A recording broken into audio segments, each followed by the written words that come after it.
tells us here that as they go into the temple, Jesus finds them. And the problem is happening in the temple is when he goes in, he finds two groups of folks that are in the temple. First, he finds those who are selling. They're in the house of God. And they're selling oxen, they're selling sheep, they're selling pigeons.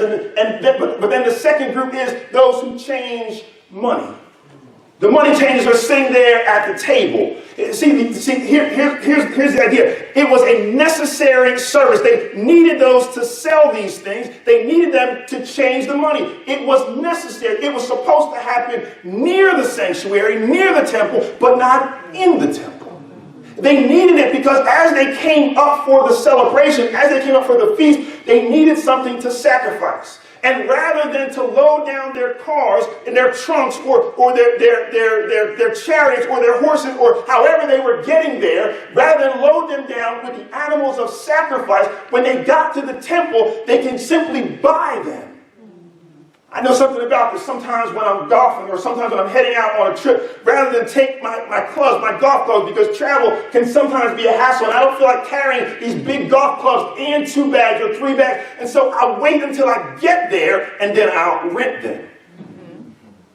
But just like when we go to the movies or the Ravens game, there was a realization that we had a captive audience. We went down to the Ravens game and they said, we'll charge you $6 for a 50-cent hot dog. They realize, just like they do at the movies, they can charge us 4 or 5 times what it is really worth because there's nowhere else to go. Right. It's the same thing that's happening here. They realize that they've traveled all this way and they have to have something to sacrifice, and so that we'll jack up the charges. We'll make it so that you have to come into the house to buy from us. Everything that is represented, the oxen, the birds, everything that is here has something to do with an atonement of a specific type of sin. So they needed these things. It was necessary. The money changers had to be there because there were people coming from all different areas and they needed to exchange the money from their currency, where they're from, into a currency that they can use for the temple tax. These things were necessary. But here's the problem.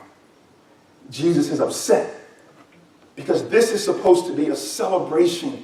This is supposed to be a time of worship, of remembrance of how good God has been. But instead, they've turned it into their own ambition. Instead, they've turned it into their own opportunity for accelerating or lifting up themselves and not the cause of God. They should be there for worship, but the house of worship, and this is the only word God has been giving me this week, the house of worship is polluted. The people who ought to be coming in to worship God can't worship because there's a distraction in the room. They ought to be looking and turning their attention to how good God has been and focusing on how God has been keeping them down through the years, but instead there's some corruption in the room.